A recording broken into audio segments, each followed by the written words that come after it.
welcome to Online for Authors, where we are live today. And today I am going to flip the script with the help of my guest host, Carol Pearson.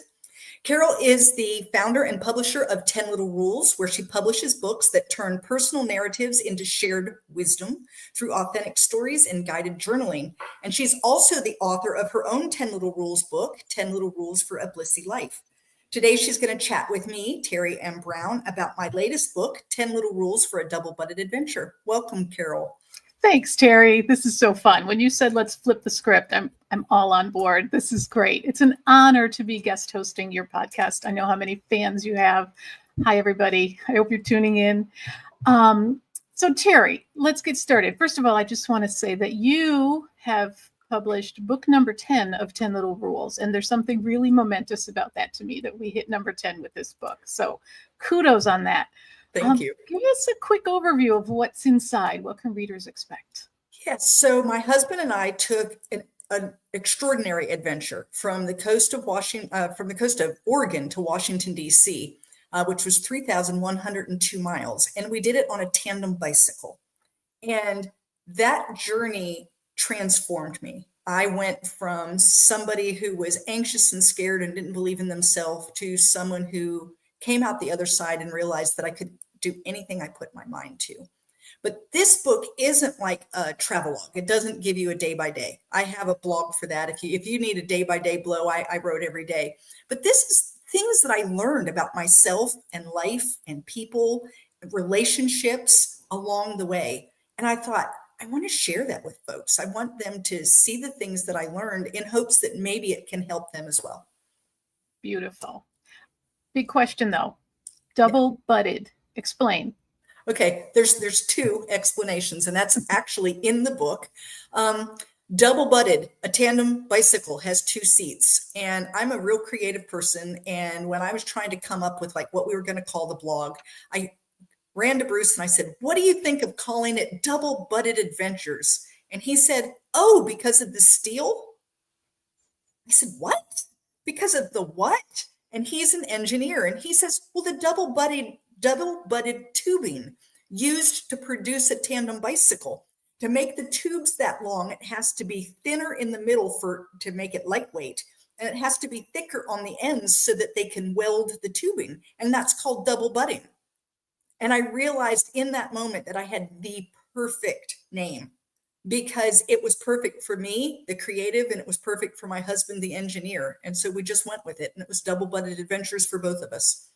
And it was perfect for our series too, because 10 Little Rules for a Double-Butted Adventure, it just fits. It's beautiful. In fact, when we were talking about names, I was thinking, what am I going to have to come up with? And you said Double-Butted Adventure. I thought, ooh, she's going to let me use it. There could be nothing else, really. Yeah. And what I loved about working with you to help produce this book was how much I learned along the way. I figured the double-butted part because there's two butts on a tandem bike. I had no idea about the actual technical process of putting it together. So that was just fascinating. I felt the same way. I mean, you figure, did I know anything about double-butted steel? No, I did not. But that I always say that Bruce and I are yin and yang together. I mean, we just fit, and we've got it figured out. So perfect. So I want to start kind of near the end of your book. Okay. Know your why. And as you said, as you went through this adventure and these challenges, you changed in real time, like so often we do when we go through stuff in life. So my question is this, it's really twofold. What was your why in terms of starting this adventure or committing to this adventure? And did that why change over the course of the trip? So my initial why was I felt I needed to prove to the world that I still had value. I had lived in an abusive relationship for 14 years, and I got out of that relationship, but I was still very damaged. There's still a lot of stuff you deal with. You don't just walk away from that and say, well, I'm out of an abusive relationship. And I didn't feel like people were looking at me as though I could do anything with my life. I was in my mid-50s.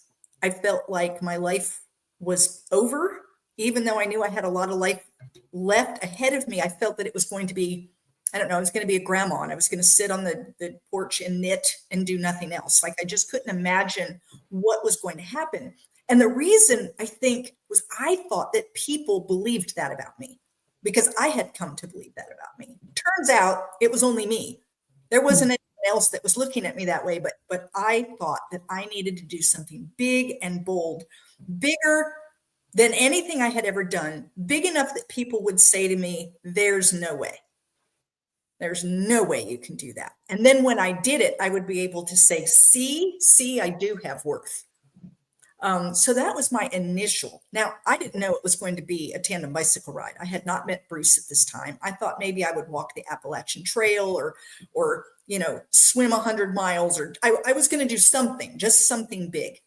Well, Bruce came into my life, and that could be a podcast all by itself because I was never getting married again. But he said that he'd always wanted to ride across the United States on a bicycle because he saw a group of college kids do it in 1976.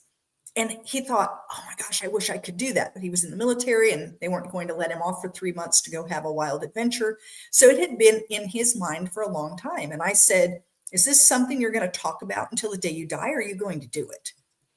He said, no, I really want to do it. I said, count me in. Well, the crazy thing is at the time I hadn't been on a bicycle in 40 years. So this wasn't Teri doing normal. This was Teri way out of her comfort zone.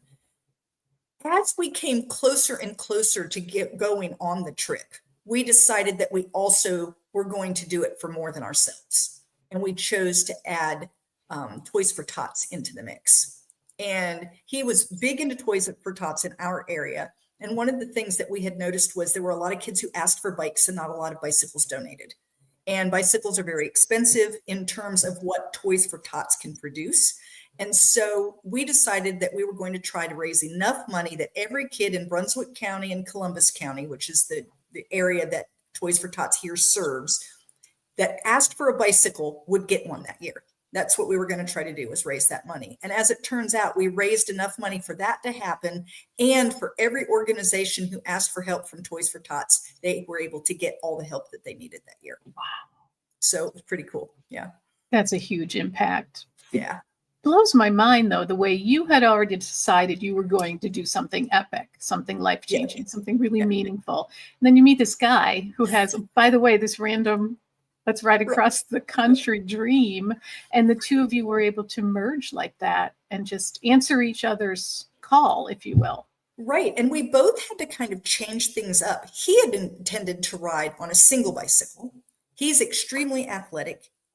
He ran marathons, triathlons. He jumped out of planes. He hand glided. He snow skied. He does it all. Okay. And then there's me, and I collect shells by the beach. I mean, we're just, and so if we had tried to go on single bikes, it would have been a miserable trip for me. I would have been 10 miles behind him all the time. We would have met up at the end of the day with me exhausted and him, lounging because he would have gotten there so much earlier. And he recognized that pretty quickly, that in terms of our abilities, we were pretty far apart. But when you put us on a tandem, it equalizes us. He can't go faster than me, and I can't go slower than him. Right. And so we have to work together to go wherever we're going. And we just decided that we would go on the tandem. And that changed the adventure for him significantly and gave me the opportunity to actually do it with him. And what a metaphor for a good relationship. Yeah. You have to adjust to keep pace with each other. It's amazing. Absolutely. We ran into one other couple while we were on our trip who had ridden across the United States on a tandem, and they hated it. And they didn't work well together. They said it was just miserable. Oh, we fought all the time and we couldn't do what we wanted to, he went too fast. And he said that I was pushing the pedals too hard and everything else. Well, Bruce didn't have that problem with me, partially because I didn't know what my rhythm was. I hadn't been on a bicycle in a long time. So I rode the way he rode.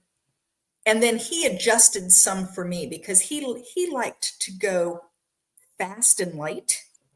Well, fast and light as a woman on that kind of seat means you feel like you're being raped a lot. And so I like to be able to mash the pedals a little harder, which allows me to kind of hold my fanny a little more off the seat. So he had to adjust and allow a little more mashing, and I had to adjust to a little faster than I would have gone on my own. And we just blended until we figured out a pace that was good for both of us. Interesting. And not like a typical teammate kind of thing, because you're different biology, different anatomy you have to accommodate for. Interesting. Absolutely. So one of the things, as I've worked with you and the other 10 Little Rules authors, as the rules start coming up for each of these books we've done, I'm always struck by how these similarities, these similar threads tie through. For instance, one of the rules in my book was name your fears. That's rule number 3. Right. And rule number 7 in your book is set aside fear. Set aside fear. Right. So I've got 2 words for you, and I want you to kind of riff on this. Lolo pass. Oh, yeah. You say Lolo pass, and it still kind of gives me, even though I now know that Lolo pass wasn't the end all of end all, it still sends a little shiver through me because I hyper focused. Lolo Pass is where we crossed over the Rockies. It is one of the lowest passes, but that doesn't mean it's low by any stretch of the imagination, but it's one of the lower passes. And we chose that one just knowing that we were doing it on a tandem bicycle that was fully loaded carrying a trailer. And you have to be able to get over the mountain to be successful. And so we chose Lolo, but I was terrified of it. Well, in a trailer of 65 pounds in gear, right?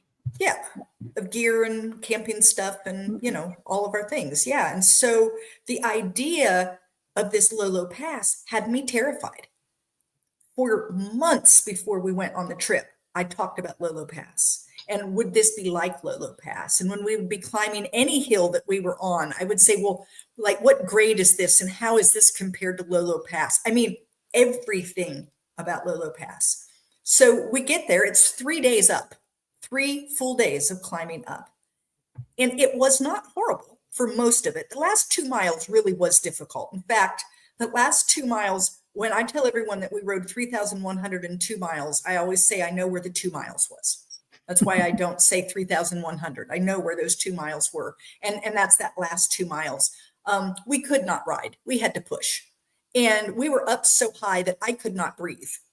And I was bent over, sucking in air. Bruce is pushing the bike, laughing at me, and I'm thinking I'm dying. And I told him, I said, well, when we get to the top, I'm going to cry. And he said, okay, you do what you need to do. Well, when we got to the top, I didn't cry. I was so excited that I had made it. But once we were at the top, I thought, that's it. I've made it. From here on out, we're only at the Rockies. We have to get all the way to Washington, D.C. But in my mind, I was done. Unfortunately, the next day we hit 2 hills that were as bad as Lolo Pass. That last 2 miles anyway. And time and time and time again, we hit things that were as bad, if not worse than Lolo. And so one of the things that I suggest from all of this is we need to really think about, like, what are we fearing? Because often it's not as bad as we thought. I feared for a 3-day horrible thing, and it was bad for about an hour. I mean, and when you think about the number of hours that we rode, an hour isn't such a big deal. And yet I had this thing attached to it. And it also kept me from preparing adequately for the rest of the ride. So I was really bummed for the next several days when we would hit hard things, because it was like, I thought we was done with hard. We went over Lolo Pass, right? I find that so just inspiring to hear you talk about that, because you get through this point in your life, you're like, I've been through the hard things, I've done this stuff, and shouldn't things get a little easier now? But it's like the lessons just keep on coming, and just keep coming. And I've been stuff. So I'm going to bring this up so that you don't have to. But one of the things I'm dealing with right now is Bruce passed away in January. And I'm 61 and I'm starting over again. Okay, so I had a failed marriage. Then I had a second failed marriage. Now I've had my third marriage, which was fabulous. And he died of brain cancer. And now I have to start again. It's like, oh my gosh, another freaking Lolo Pass. And so I have to keep reminding myself, you can do this. You can do this. You've done this before. You can do it again. But yeah, there's that idea that, oh, phew, I've made it. Yeah. Except I don't think that's the way life is. No. Or it hasn't been that way for me. And it's always those random things that happen on a Tuesday afternoon that knock you on your butt, right? It's not the things necessarily that you're worried about. No. Or the disaster that's coming or the hurricane that's going to hit. It's the random things. Yeah. And being able to set that aside and go about life. I just admire you so much for the way you're handling all of this and just embracing it in this very beautiful way as your story, your story and Bruce's story together. It's just so inspiring. Thanks. I also enjoyed in your book, you spoke of the parable of the blind men and the elephant, how yes. our understanding of things depends on what part we're looking at, what part we're experiencing. How has your mind been opened on this trip or because of this trip? How do you see things a little differently now? Before we went on the trip, so we went in the summer of 2020. So it was COVID summer. It was political unrest summer. There were people burning things. There were people shooting people. If you watched the news, the world was going to hell in a handbasket fast, right? It was ugly. Everything was ugly. People actually warned us not to go. You shouldn't go. And then when we said we were going, and Bruce is a Marine, and he was going to fly a little flag on the back of the trailer, and people warned him, oh, don't do that. And he was like, if I can't, as a military veteran, ride across the United States with a flag on my trailer, then what was I a military veteran for 25 years for, right? But we rode, and guess what we found? Wonderful, loving people all the way across the United States. We never saw any of the ugliness. Now, I am not saying it doesn't exist. I'm just saying it's not as big as the news makes you believe it is. So it caused me to look at people differently. We talked with people who were vastly different from us, who held different religious views, who held different political views, who held just different world views, who were from different places than we were from, who were from different countries, who were from different ethnicities. And every single time we found something that was common, and we were able to connect, and we were able to have a great conversation, and we were able to part with smiles and waves. And if you had watched the news, you wouldn't have believed that would have been possible. And so I think this was also at a time when we were all self-isolating and fearful, terrified, literally, for our lives and for our families and the atmosphere. I remember it well because that was my father passed that fall, and the grief on top of the anxiety and can we even get together and can we even travel? And it was a very difficult time. And for you to undertake something this massive, going into places you've never been before, not knowing the lay of the land. Not knowing a soul, right? And sometimes we needed help. And believe it or not, despite it being COVID, people helped. People put us in their vehicle and drove us places. Now, sure, they took precautions. They asked us to wear a mask. They kept the windows slightly rolled down so there was plenty of air. I mean, they weren't being crazy, but they were being human. They saw two people who were stranded for one reason or another, and they said, oh, well, of course I'm going to help them.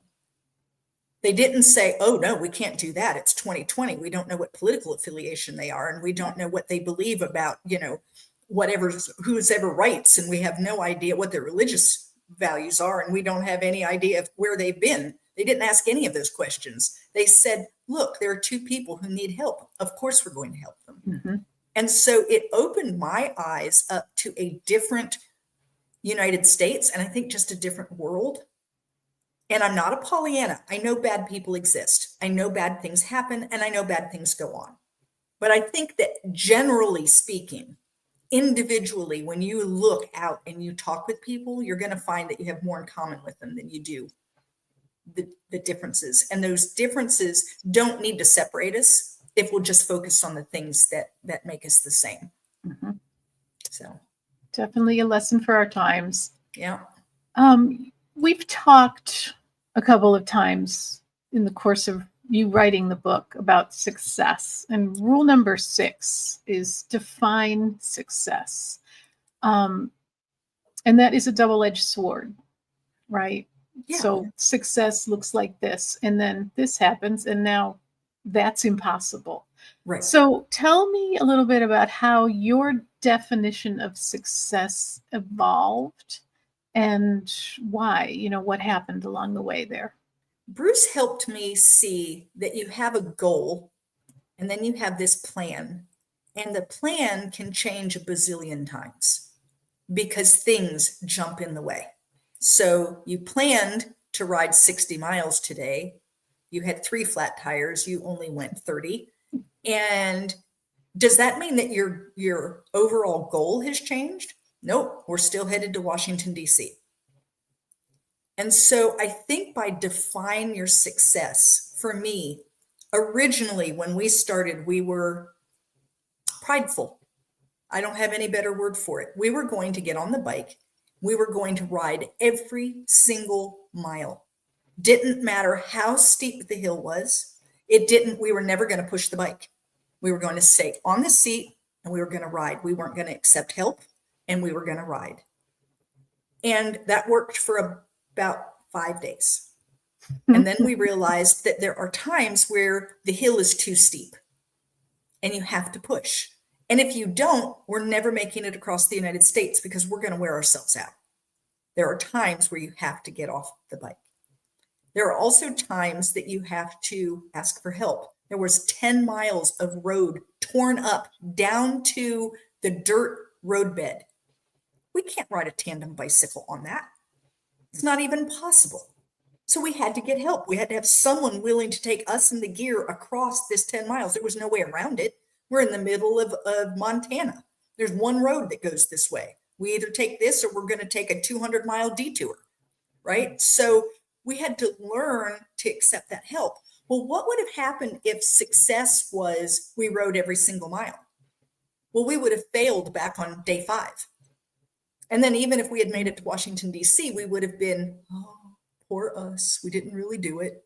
But the truth is, what we wanted to do was make it across the United States and get to Washington, D.C. We did that. We did that. It looked differently than we had thought in our minds.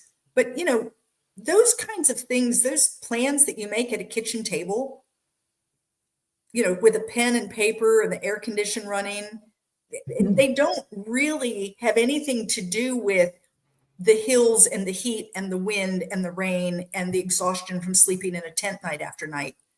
And when your plan meets up with reality, it's good to know what is success for you. Success is making it to the end and coming in and saying, we did it. And then the hows, that shouldn't be quite as important as long as you've done it. I gave an example in my book about when I was pregnant with my first child and I was going to do the all natural Lamaze method. And, here I am. Well, at 16 hours of labor, when I finally said, give me drugs and give them to me now. And I eventually had a 9-pound, 4-ounce baby boy who came out sunny side up. So his face up instead of down. And he had the umbilical cord over his shoulder. I mean, it's no wonder I was having trouble getting this child out, but I felt like a failure. Here I have a beautiful, healthy baby boy, and I felt like a failure. Because you didn't do it right. I didn't do it right. Yeah. Right. And I've spent a lot of years working on that on myself, trying to figure out what is this thing that makes me feel like there's the right way and a wrong way. And if I don't do it the right way, then it doesn't count. And who gets to define the right way? And so that's what I say about this defined success. You need to know in your mind, what are you really trying to achieve? And what can you let go of to achieve it? So it's more about the why and the Yeah. what to an extent, and the hows are really out of our control day to day. Yeah. Yeah. Sometimes the how is completely out of your control. Yeah. What can you do? We're getting 65-mile-an-hour straight line winds. We are 30 miles away from the next motel. We need help. We can't be out there. You can't be out there in it. You got to do something. So yeah, you just. Right. So do you think, I think I know people that have been in my life at different points that are so obsessed with the house that it keeps them from ever even really embarking on their dream, because they can't. I think that's where perfectionists. That's where perfectionists run into issues. It's all about how pretty did it look getting there. Mm. And we kind of gave up on the pretty. It was, did we get there? It was a tangled knot of a mess, but we got there. And in the end, we were on the other end, right? And we still came in and people were screaming and shouting and applauding for us, and we made it. And I was crying and laughing, and I made it. Mm-hmm. And it didn't matter that there were at least 20 times that I stood on the side of the road and sobbed. It's not in the rule books that you're not allowed to cry. Yeah, that's right. Yeah. Right. And it's not in the rule books that you're not allowed to get help. And it's not in the rule books that you can't push. And it's not in the rule books that you can't have a day where you throw your hands in the air and you say, I'm done. Right? Right.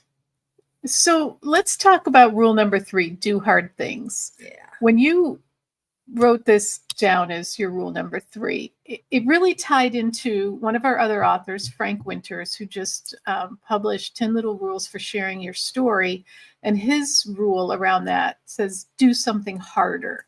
And again, it's one of those common threads that we have in a lot of our books that, hard things, do them. It's good for you. Stretch. So talk a little bit about this, how that rule came about, what it means to you now. The rule came about because I am a desk jockey who had not been on a bicycle in 4 decades, who wanted to do something big and bold and just decided, I'm going to do it. I'm going to do it. Watch me do it. We don't ever learn or grow or stretch or become doing easy things. You just don't. When you're gliding along on neutral, nothing's changing for you. You're not getting any better.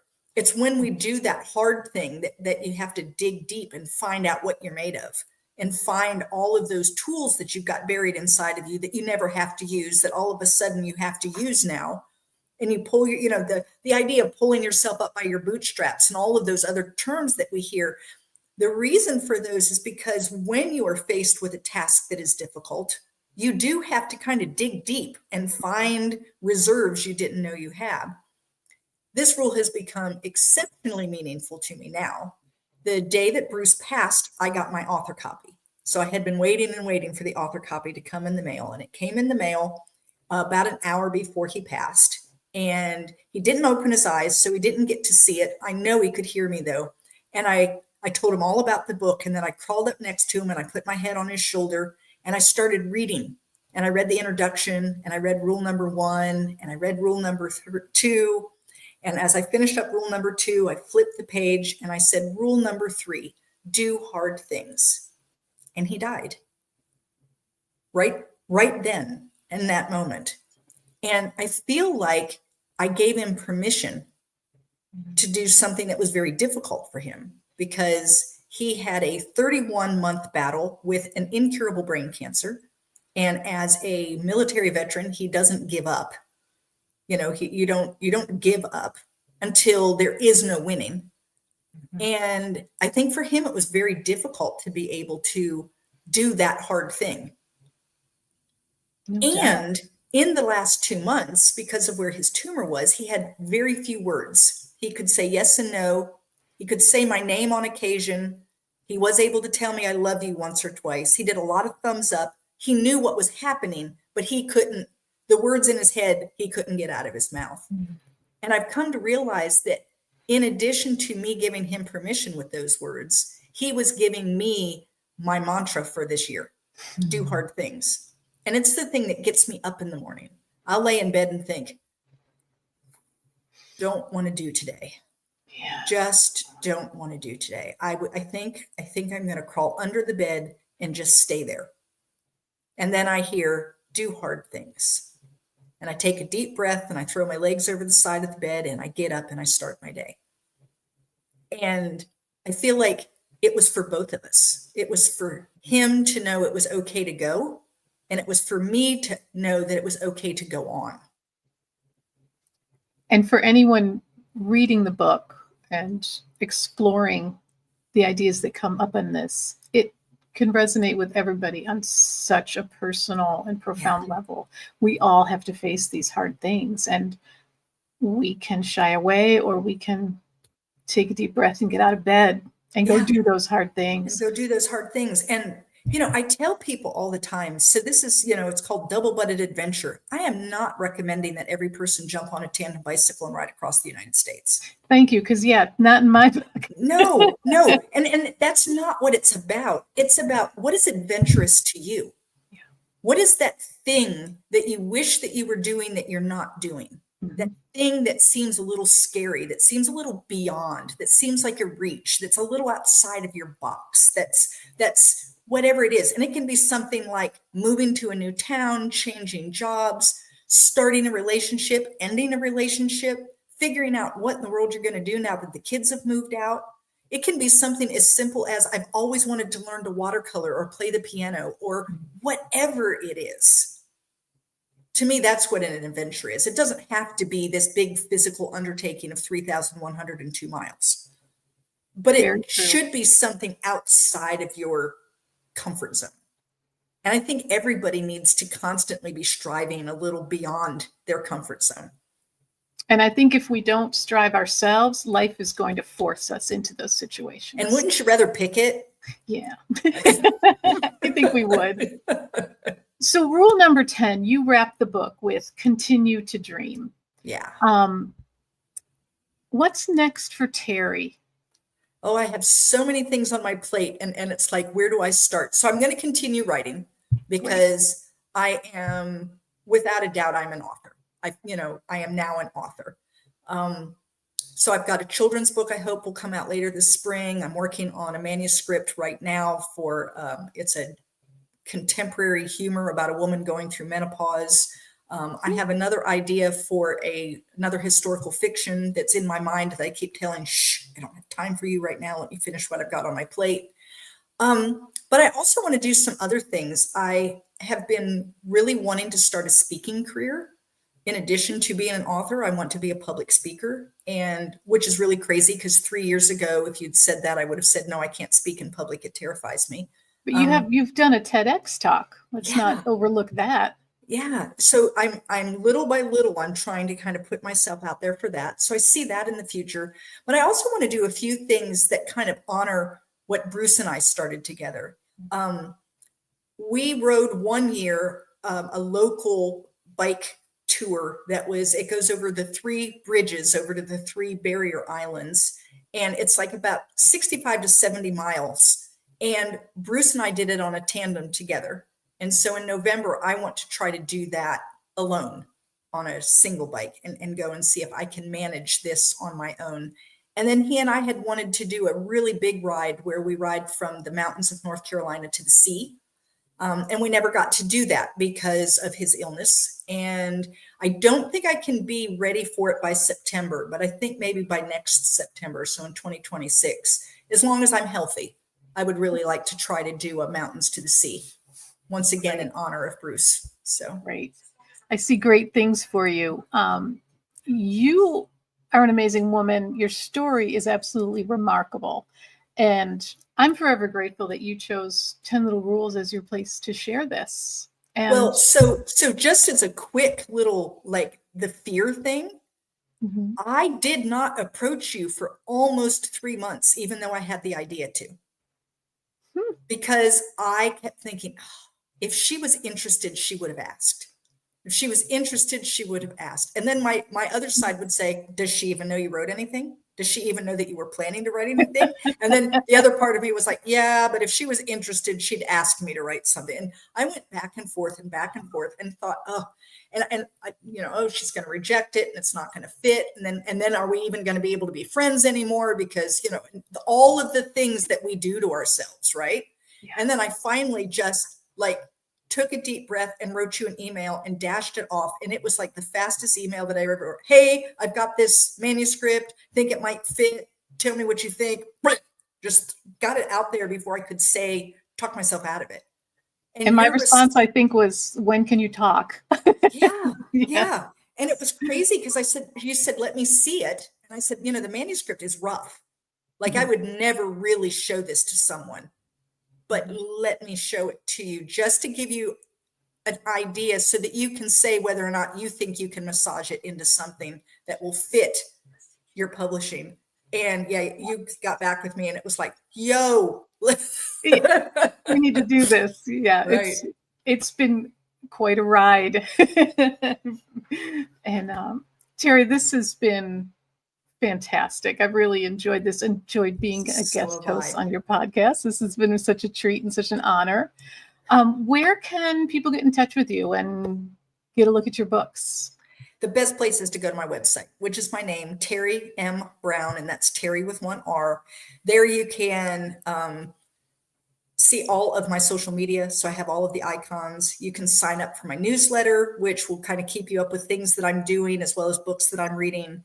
You can look at my Online for Authors podcast, where you can find your next best book to read. And then you can also just reach out and contact me. I have a contact page. And so definitely just reach out and contact me. You can also buy my books there. If you live in the US, I will sign a copy and send it to you. So. And speaking of books, we are both going to be together live coming up in March 21st in Southport, North Carolina, where you and I met. Absolutely. All those years ago. All those years doing ago. a Meet the Authors talk at the Barbie Library. So we're really excited about that. Absolutely. Absolutely. Well, thank you everyone for being with us today. Thank you, Carol, for helping me flip the script. That was so much fun. A lot of fun.